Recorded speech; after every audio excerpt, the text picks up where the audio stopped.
Hello guys. सो आज start करते हैं आपका चैप्टर नंबर जो डायरेक्ट इन्वर्स प्रोपोर्शन वो ऑलरेडी स्टार्ट हो चुका है। ठीक है, एक लेक्चर आ चुका है इसके ऊपर। कल मैंने थ्योरेटिकल पार्ट बताया था, तो आज हम थ्योरी को स्टॉप करते हैं।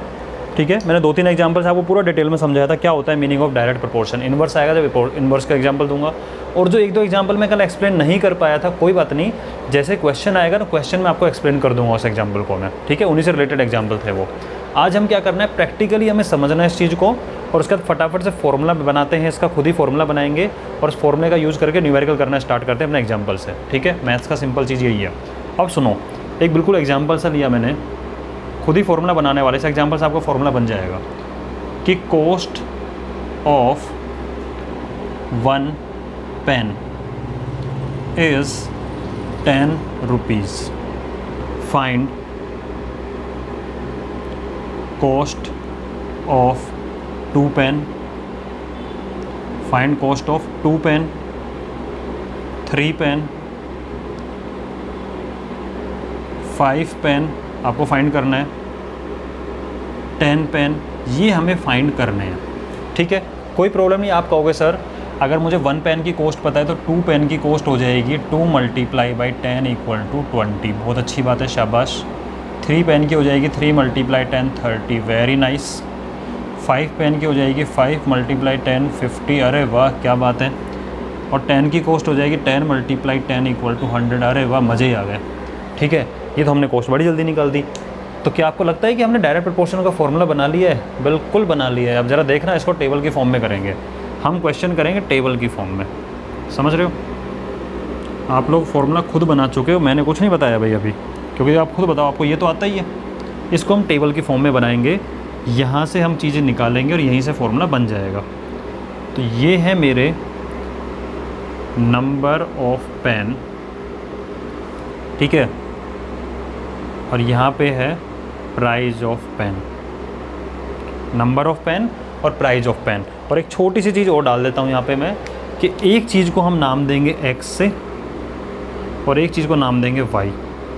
चलो यहाँ नहीं लिखते हैं, इसको लिखेंगे हम ऊपर वाले कॉर्नर पर। हैबिट बना लेना ऊपर वाले कॉर्नर पर लिखने की, कि नंबर ऑफ पेन को x से डिनोट कर दिया, नंबर ऑफ y का नहीं। सिंपल चीज़ है, 2 क्वांटिटी है हमारे पास में। कल मैंने एक चीज़ कही थी आपसे कि 2 क्वांटिटी होंगी, अगर एक इंक्रीज हो रही दूसरी भी इंक्रीज हो रही है, या फर्स्ट डिक्रीज और दूसरी भी डिक्रीज हो रही है, मतलब डायरेक्ट प्रोपोर्शन है। अब आप खुद बताओ, जैसे जैसे हमने नंबर ऑफ पेन इंक्रीज़ किए, 2 लिया, 3 लिया, 5 लिया, 10 है, क्या कॉस्ट इंक्रीज हुई कि नहीं हुई? टोटल हुई ना।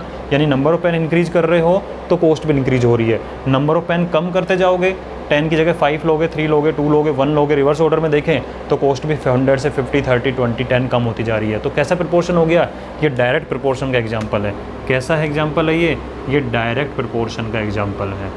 ठीक है, और इसी से रिलेटेड हम क्वेश्चन का पहले फॉर्मूला आप खुद बनाओगे, मैं नहीं बना रहा। ठीक है, तो भैया मुझे बताओ, आपने ही आंसर दिया, मैंने थोड़ा आंसर दिया इस चीज़ का। तो क्या है भाई, ये टेबल बन गई कि जब नंबर ऑफ पेन 1 था तो प्राइस ऑफ पेन, या कॉस्ट लिख लेते हैं इसको, चलो कॉस्ट ऑफ, या टोटल कॉस्ट लिख लो इसको, जिससे ज़्यादा इजी रहेगा कि टोटल कॉस्ट कितनी पड़ रही है। Total cost, number of pen 1 था तो टोटल कॉस्ट आप दे के आए उस दुकानदार को 10 रुपीज़। जब नंबर ऑफ पेन आपके पास 2 हो गए तो आप टोटल कॉस्ट दे के आए 20। नंबर ऑफ पेन 3 थे तो टोटल कॉस्ट आपने दी 30। नंबर ऑफ पेन 5 थे तो आपने कॉस्ट दी 50। नंबर ऑफ पेन 10 थे, आपने कॉस्ट दी 100। मैंने थोड़ा ना दी है, आप ही देखे आए हो, मेरे पास पैसे नहीं देने के लिए। ठीक है, ये x है, ये y है, तो ये सारी x होंगी। तो इसको मैं नाम दे रहा हूँ x1, इसको दिया नाम x2, इसको दिया नाम x3, ये x4 और ये x5। ऐसे ये y है तो इसको नाम दिया मैंने y1, इसको नाम दिया y2, इसको नाम दिया y3, इसको नाम दिया y4 और इसको नाम दिया 5। नाम दिया है भाई अलग अलग, और कुछ नहीं है। अब आप मुझे बताओ, इस टेबल में मैंने इन्फॉर्मेशन जो लिखी है, आंसर तो आपका ही था ये, कि सर 1 पेन 10 का होता है, 2 पेन 20 के होते हैं, 3 पेन 30 के होते हैं, 5 पेन 50 का हो जाएगा, 10 पेन 100 का, 7 पेन 70 के, 11 पेन 110 के। ठीक है, ऐसे करके आंसर आपने दिया है। मैंने तो सिर्फ टेबल की फॉर्म में लिखा है उसको, और हमें पता है डायरेक्ट प्रोपोर्शन का एग्जाम्पल है। तो अब एक चीज़ बताओ मुझे, ये तो आपने बना दिया, कैसे? और थोड़ा डिटेल में समझ लो इस चीज़ को, बाद में तो फटाफट होंगे। मुझे यहाँ से ये वैल्यू कैसे निकाली, तो आपको पता लगा सर 1 की वैल्यू थी, मुझे 2 की वैल्यू निकालनी, मतलब मुझे 2 से मल्टीप्लाई करना पड़ा तो यहाँ भी मैं क्या करूँगा, 2 से मल्टीप्लाई कर दूँगा। इस चीज़ को 2 से मल्टीप्लाई किया तो इसको भी 2 से मल्टीप्लाई कर दिया, ठीक है।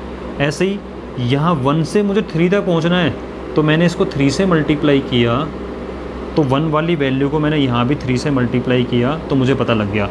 यानी जो भी चीज़ है 1 से 5 तो 5 से मल्टीप्लाई, तो 1 के प्राइस को 5 से मल्टीप्लाई 50 हो गया।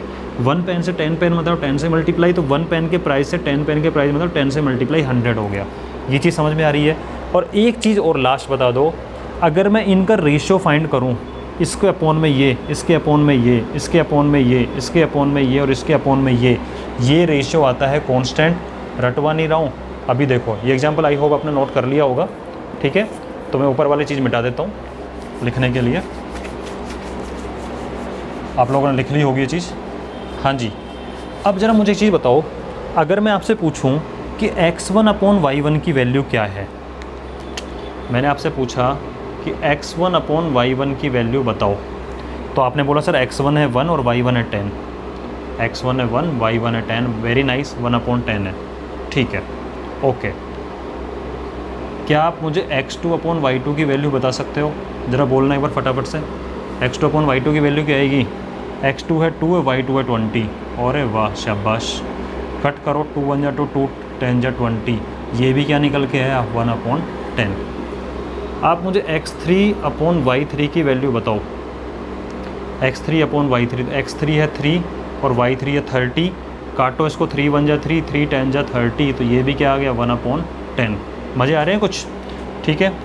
उसके बाद निकालो x4 अपॉन y4 की वैल्यू। किसकी वैल्यू निकालनी है? x4 अपॉन y4 की वैल्यू निकाल के बताओ। तो x4 अपॉन y4 भी जो है वो है भाई साहब 5 अपॉन 50। 5 से कट करो, 5 1 जा 5, 5 10 जा 50। अरे वाह, कुछ तो मज़ेदार चीज़ आ रही है, कुछ मैजिक सा हो रहा है तो, ठीक है। और बाद में एक और निकाल दो, x5 अपॉन y5, ये आ रहा है 10 अपॉन 100, यानी ये भी क्या आ रहा है? 1 अपॉन 10। एक चीज़ इससे निकल के ये आ रही है कि जो x1 अपॉन y1, ये x2 upon y2, x3 upon y3, x4 upon y4, x5 upon y5, यानी इन शॉर्ट अगर मैं आपसे बोल दूं कि x upon y, x upon y, क्योंकि है तो x ही ये सारे, है तो y, यानी x अपॉन y, इसकी वैल्यू एक कांस्टेंट वैल्यू होती है। क्या होती है? Constant value. मतलब ये वैल्यू उस क्वेश्चन में चेंज नहीं होगी। इस पर्टिकुलर क्वेश्चन में हर x और y का ratio 1 upon 10, 1 upon 10, 1 upon 10, 1 upon 10, 1 upon 10 आया या नहीं आया। और अगर ऐसा कभी होता है कि इनका रेशो अगर सेम आए, इसका मतलब इसको ही हम क्या बोलते हैं? Direct proportion. कि अगर ये रेशो अगर सेम हो, उसी चीज़ को हम डायरेक्ट प्रपोर्शन भी बोलते हैं। So if ratio of x upon y is same, it is known as direct proportion. देखो अब आपको अगर मैं डायरेक्टली ये लाइन बोल देता पहले दिन यानी कल कि बेटा if ratio of x upon y same direct proportion होता है, तो आपको समझ में पल्ले पड़ता कुछ नहीं ना। अब तो आपको समझ में आ गया, पूरा डिटेल से समझाई वाली चीज़ है। क्यों? एग्जाम्पल डायरेक्ट प्रपोर्शन का तो आपने खुद ने बताया, ठीक है। उसके बाद में हमने देखा इनकी वैल्यू कांस्टेंट आ रही है, हर बार कांस्टेंट आई है, इसका मतलब किसका एग्जांपल होता है? डायरेक्ट प्रपोर्शन का एग्जांपल होता है, ठीक है। तो यहीं से एक फॉर्मूला बन गया मेरा। आपको पता है फॉर्मूला बन चुका है यहाँ पे, है किसी को मालूम कि डायरेक्ट प्रपोर्शन सोल्व करने का फॉर्मूला क्या है? ये फॉर्मूला है उसका कि x1 अपॉन y1 की वैल्यू किसके इक्वल है? x2 अपॉन y2 के इक्वल है या नहीं? ये सारे 1 अपॉन 10 है, ये सारी वैल्यू इक्वल है। बस इसको लिख दो एक बार कि x1 upon y1 equal to है x2 अपॉन y2, इक्वल है x3 अपॉन y3, ये इक्वल है x4 अपॉन y4, ये इक्वल है x5 अपॉन y5। अगर और भी होता तो x6 अपॉन y6 हो जाता, चलता रहता। यानी कि x और y का रेशो क्या रहेगा? हमेशा सेम रहने वाला है। इस चीज़ को हम अपना क्वेश्चन सोल्व करने में यूज़ करने वाले हैं। समझ रहे हो? कैसे करने वाले हैं वो मैं बताता हूँ। अब आई होप आपको टॉपिक तो समझ में आ रहा होगा कि ये निकला कैसे, आपने खुद ने निकाला है भाई। कि डिवाइड करने 1 अपॉन 10, ये भी डिवाइड करने पर 2 अपॉन 20 का 1 upon 10, 3 upon 30, 1 upon 10, 5 upon 50, 1 upon 10 सारा बन गया। तो ये यानी इनका रेशो क्या होता है? सबका रेशो सेम आ रहा है, ठीक है। टेबल में जो इस तरीके से लिखेंगे हम दोनों का, उनका रेशो क्या होगा? सेम होगा, ठीक है। ये नोट करो, मैं क्वेश्चन कराता हूँ आपको, इस क्वेश्चन से बिल्कुल चीज़ें क्लियर हो जाएगी, ठीक है। फटाफट लिख लो इसको। हाँ जी, वीडियो पॉज करो और फटाफट से लिख लो इसको। अब आपका जो क्वेश्चन नंबर फर्स्ट ले रहा हूँ मैं, वो है आपका एग्जाम्पल नंबर 1। एग्जाम्पल बहुत इंपॉर्टेंट होते हैं, एग्जाम्पल करने की हैबिट डालो। एग्जाम्पल नंबर 1 कि coast of 5 meters of a particular quantity, particular quality of cloth। कोई कपड़ा ख़रीदने गए आप और पर्टिकुलर क्वालिटी का कपड़ा हमने पता किया, तो ये था आपका पर मीटर कॉस्ट था 210 रुपीज़ इसकी थी per metre cost.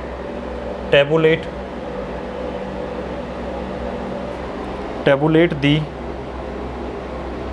cost of 2, 4, 10 and 13 meters of cloth of same type।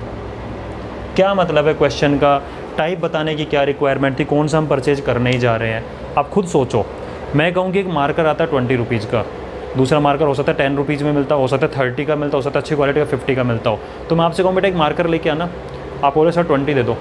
मैंने कहा 2 मार्कर लेके आना, एक बढ़िया क्वालिटी वाला दूसरा, तो आपके 20 के हिसाब से पैसे मांगोगे नहीं ना, अलग अलग के अलग अलग मांगोगे। तो यहाँ पे सेम टाइप होना इंपॉर्टेंट है, तभी आप बोल सकते हो एक 20 का तो 2 40 के, वरना अगर एक 50 का वाला ले रहे हो एक 20 वाला, 2 के आप 40 नहीं बोल सकते, आपको 70 बोलना पड़ेगा। ठीक है, तो क्या हुआ कि cost of 5 metre of particular quality, कोई क्वालिटी का कपड़ा आपको पसंद आ गया, उसके 5 मीटर की कॉस्ट थी 210 रुपीज़। तो आपको कॉस्ट बतानी है 2 मीटर की, 4 मीटर की, 10 मीटर की, 13 मीटर की और सेम टाइम का क्लॉथ। कोई प्रॉब्लम नहीं है, हमें तो टेबल बनानी है और टेबल में 2 क्वांटिटी सर्च करनी है और 2 क्वांटिटी क्या होंगी अब आप लोग क्वेश्चन में से निकालोगे। पहली बात, क्वेश्चन स्टार्ट करने से पहले सबसे पहले जो आपको लिखना है वो ये लिखना है, आप खुद सोचो कि जैसे जैसे मैं क्या बोलते हैं इसकी लेंथ इंक्रीज़ करता जाऊंगा कपड़े की, वैसे से कॉस्ट इंक्रीज होगी या नहीं होगी। 1 मीटर कपड़ा छोटा आपने लिया, कुछ रुपीज़ का आएगा, 2 मीटर ज़्यादा का आएगा, 3 मीटर और ज़्यादा का आएगा, 4 मीटर ज़्यादा का आएगा। यानी जैसे जैसे मैं उसकी लेंथ इंक्रीज़ करूँगा वैसे वैसे कॉस्ट इंक्रीज होगी या नहीं होगी? होगी।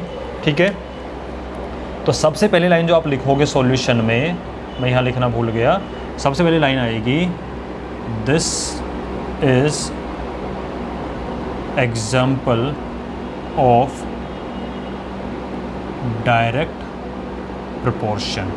ये आपको लिखना पड़ेगा, this is example of direct proportion. यानी सबसे पहला काम ही आपका ये है कि पहले क्वेश्चन की नेचर पढ़ो कि आप कपड़ा खरीदने गए, आप पैसे दे रहे हो, कपड़ा इंक्रीज होगा, पैसे इंक्रीज होंगे, कपड़ा कम लेंगे, पैसे कम लगेंगे।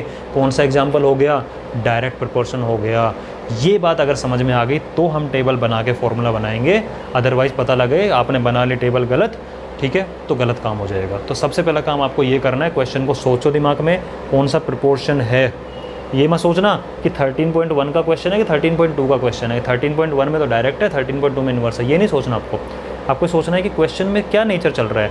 कपड़ा ज़्यादा बढ़ता जा रहा है, पैसे बढ़ते जा रहे हैं, कपड़ा कम होता जा रहा है, पैसे कम हो जा रहे हैं, डायरेक्ट प्रोपोर्शन है, लिख दो फटाफट, अब अपना काम हो गया।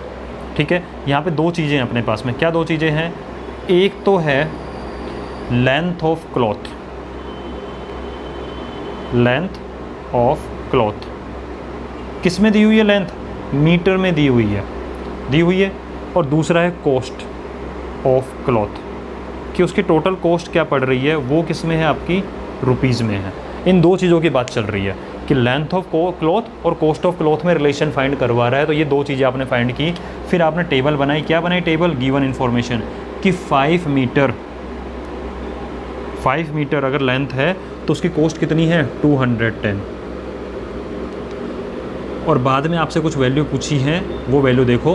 2 मीटर है लेंथ तो कॉस्ट कितनी है हमें नहीं पता। 4 मीटर है तो कॉस्ट कितनी है हमें नहीं पता। 10 मीटर है लेंथ तो कॉस्ट कितनी है हमें नहीं पता। और अगर 13 मीटर है तो कॉस्ट कितनी है हमें नहीं मालूम भाई, बिल्कुल नहीं मालूम। और यही तो हमें फाइंड करना है। तो हमें क्वांटिटी देखो, पहली बात हमें डायरेक्ट प्रोपोर्शन है, इन्वर्स है, वो पता लगाना है। फिर देखो क्वेश्चन में किन 2 क्वांटिटी के बीच में रिलेशन दिया हुआ है, लेंथ और कॉस्ट के बीच में, उन दोनों को लिख लो। और ये हमारा होता है x और ये होता है y।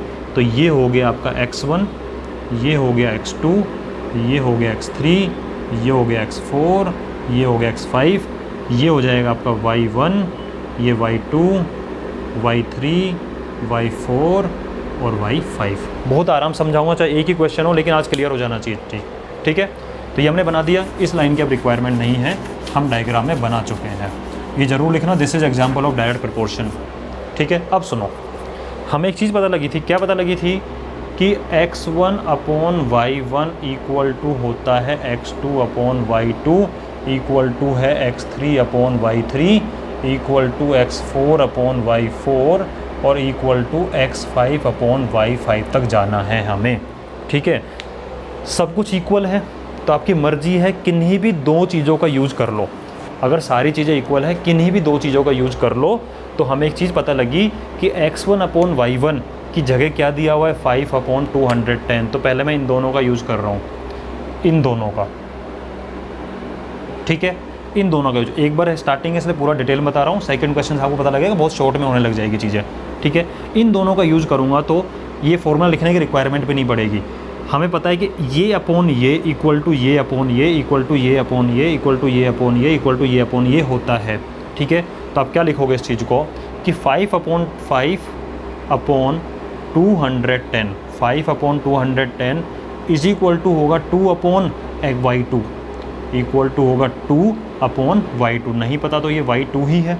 ठीक है, हमारे लिए क्रॉस मल्टीप्लाई करना ज़रा, 5 के साथ तो y2 मल्टीप्लाई हो जाएगा, 5 multiply y2 is equal to 2 के साथ में 210 मल्टी। इक्वेशन सोल्व होगी बेटा इसके अंदर, और कुछ नहीं होगा। इक्वेशन सोल्व होने वाली है। आप इसके अपोन में ये इक्वल टू इसके अपोन में ये रखो, क्रॉस मल्टीप्लाई करो तो ये इधर चला जाएगा, ये इधर चला जाएगा। तो 5 multiply y2 equal to 2 multiply 210। और यहाँ से अगर मुझे y2 की वैल्यू निकालनी है तो 210 मल्टीप्लाई 2 और नीचे चला गया 5, 5 1 जा 5, 5 4 जा 20। ठीक है, 1 बचा, 5 2 जा 10, 42 मल्टीप्लाई 2 84 रुपीज़ निकल के आ गए। इसका मतलब ये हुआ कि 2 मीटर क्लॉथ की कॉस्ट है अपनी 84 रुपीज़। और जो निकल जाए उसको रख देना, जो निकल जाए उसको रख देना वैल्यू को। अब देखो, अब मुझे ये फाइंड करना है, तो सीधी सी बात है, देखना, सोचना, इस चीज़ को ध्यान से सोचना। अब आपको ये 84 पता लग गया, तो आप चाहो तो अब इन दोनों को यूज़ कर सकते हो। क्यों?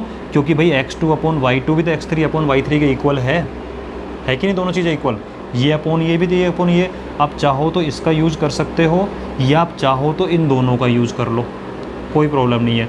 5 upon 210 equal to 4 upon y3 रख सकते हो, या फिर 2 upon 84 equal to 4 upon y3 रख सकते हो। ठीक है, तो मैं इन दोनों का यूज़ कर लेता हूँ एक बार के लिए। तो देखो आपने क्या किया, ये फिल करने के बाद अब आप लिखोगे कि 2 upon 84 is equal to 4 upon y3। ठीक है, क्रॉस मल्टीप्लाई करोगे तो 2 मल्टीप्लाई तो y3 है और उधर 4 मल्टीप्लाई 84 आ जाएगा। और यहाँ से जब y3 की वैल्यू लोगे तो 4 मल्टीप्लाई 84 के अपॉन में 2 से कट करोगे 2 टाइम, और 84 का 2 जा होता है 80 और 4, 80 और 4, 80 का 160 और 4 का 8, 168। तो यहाँ से आपका y3 आ गया 168 रुपीज़, यानी कि 4 मीटर क्लॉथ की कॉस्ट होगी 168 रुपीज़। ठीक है, निकल रहा है इस चीज़ को। अब चाहो फिर वही बात है, जो निकल जाए उसको टेबल में रखते जाओ। अब मुझे क्या करना है, अब मुझे फाइंड करना है, इसको नोट कर लिया आप होगा आपने। अब मुझे फाइंड करना है ये वाली चीज़ कि 10। देखो डायरेक्ट करना सिखाऊं आपको कैसे। मुझे जब 5 का पता है और मुझे 10 का निकालना है, तो मुझे पता है 5 से 10 का मतलब 2 से मल्टीप्लाई होके हुआ है। ये 5 से 10 2 से मल्टीप्लाई होके हुआ है, तो आप इसको भी तो 2 से मल्टीप्लाई कर सकते हो। तो 210 को जब 2 से मल्टीप्लाई करोगे, 210 420, तो ये क्या आने वाला है, 420 आने वाला है। चेक करते हैं। देखो मैंने कहा था इन दोनों को भी ले सकते हो, इन दोनों को भी ले सकते हो, या इन दोनों को ले सकते हो। इसके साथ ये ले लो, इसके साथ ये ले लो, या इसके साथ ये लो। सबका क्या है, इक्वल ही तो है। तो मैं फर्स्ट वाले के साथ लेकर दिखाता हूँ आपको ये वाली चीज़ कि 5 upon 210 equal to 10 upon y4, cross multiply. ठीक है, तो क्रॉस मल्टीप्लाई करोगे तो 5 मल्टीप्लाई तो हो जाएगा y4 इक्वल टू 10 मल्टीप्लाई 210, और यहाँ से y4 करोगे तो 10 मल्टीप्लाई 210 अपॉन में 5, 5 2 जा 10, और y4 हो गया 210 मल्टीप्लाई 2 क्या हो गया 420। ठीक है, ये चीज़ हमारी आराम से निकल के आ गई यहाँ से। 420 ऑलरेडी हम निकाल चुके हैं, इसको नोट कर लो। अब फिर वापस से मुझे वही चीज़ करनी है, इसके साथ इसको ले लो, इन दोनों को ले लो, या इन दोनों को ले लो, या इन दोनों को ले लो, या इन दोनों को। तो एक काम करता हूँ, मैं इन दोनों को लेके दिखाता हूँ आपको आता है कि नहीं आता है। ठीक है, तो अब आप उसको निकालोगे तो 10/420 इन दोनों का रिलेशन, ये अपॉन ये इक्वल टू ये अपॉन ये है, अभी हमने सीखा था, equal to 13/y5। Cross multiply करो तो y5 multiply by 10 equal to 13 multiply by 420। तो यहाँ से y5 की वैल्यू हो जाएगी 13 मल्टीप्लाई 420 और डिवाइड में 10 से ये 0 0 कट गया, तो इसकी वैल्यू आएगी 13 2 जा 26, 2 कैरी, 13 4 जा 54 और 52 और 2 54, डायरेक्ट हो गया था मन में वो। ठीक है, 13 दूनी 26, 2 13 चौक 52 और 2 54, यानी 546 रुपीज़ ये निकल के आ जाएगा। तो ये हो गया आपका टेबल से करने का। ठीक है, कि टेबल का यूज़ करके हम कर सकते हैं। अब आपके मन में आ रहा होगा सर क्या टेबल का यूज़ करके होता है, कोई और तरीका नहीं होता? बेटा ये प्रैक्टिस करने के बाद सबसे ईजी मेथड है टेबल का। फिर भी मैं आपको एक चीज़ बता देता हूँ जिससे आपको कॉन्फिडेंस आएगा कि अच्छा टॉपिक में हमने जो पढ़ा है ये कोई नई चीज़ नहीं है, ये वही चीज़ है जो हम जानते हैं। अब मुझे बताओ कि cost of 5 metre equal to है 210 रुपीज़। तो क्या यहाँ से आप मुझे कॉस्ट ऑफ 1 मीटर बता सकते हो? 5 मीटर आपको पता है कि 5 पेन का प्राइस अगर 50 रुपीज़ है, 5 पेन का प्राइस अगर 50 है तो 1 का कितना होगा? 50/5 10 रुपीज़ होता है। तो अगर कॉस्ट ऑफ 5 मीटर 210 है तो 1 मीटर की कॉस्ट हो जाएगी 210 डिवाइड बाई 5, 5 4 जा 20 और 5 2 जा 42 रुपीज़ किसकी कॉस्ट हो गई आपकी? 1 मीटर की कॉस्ट हो गई। तो आप मुझे 2 मीटर की कॉस्ट नहीं बता सकते? अगर आपको 1 मीटर पता है, अगर आपको 1 मीटर पता है तो 2 मीटर के लिए क्या करना पड़ेगा आपको? 2 से मल्टीप्लाई करना पड़ेगा, तो 84 आ गया आया। 4 मीटर के लिए फाइंड करना है तो आपको 4 से मल्टीप्लाई करने का 1 की प्राइस को। सीधी सी बात, अगर आपको किसी की 1 की प्राइस पता है, 2 निकालने के 2 से मल्टीप्लाई, 3 निकालने 3 से मल्टीप्लाई, 4 के लिए 4 से मल्टीप्लाई। देखो 4 2 जा 8 और 4 4 जा 16, 168 आया कि नहीं आया? आपको 10 के लिए निकालना है तो 42 को 10 से मल्टीप्लाई कर दो तो क्या आ जाएगा? 420 आया कि नहीं आया? और 13 के लिए निकालनी है तो 13 को 1 की कॉस्ट से मल्टीप्लाई कर दो, 13 2 जा 26 2, 13 4 जा 52 और 54। बात वही है, यूनिटरी मेथड जो आप लगा के निकालते हो वही चीज़ है, टेबुलर फॉर्म में करने का अलग तरीका हो गया, यूनिटरी मेथड का ही पार्ट है। तो डायरेक्ट प्रोपोर्शन में यूनिटरी मेथड ही लगता है, लेकिन टेबल की फॉर्म में कर सकते हो। इनका रेशो सेम होने वाला है। तो आई होप आपको आज के क्वेश्चन में मज़ा आया होगा। ठीक है, चाहूँ तो मैं एक एग्जांपल और बता देते हैं, देख लेते हैं एक बार। ये आज के लिए काफ़ी है, समझने के लिए इतना ज़्यादा, इसको समझ लो। ठीक है, उसके बाद में फिर एग्जांपल फटाफट कंप्लीट करके एक्सरसाइज के क्वेश्चन करेंगे। तब तक के लिए एंजॉय करो बेटा, इसको अच्छे से पढ़ना कि यूनिटरी मेथड का ही पार्ट है, बहुत डिटेल में समझना है इस चीज़ को। ठीक है, जैसे समझाया हुआ है। ओके।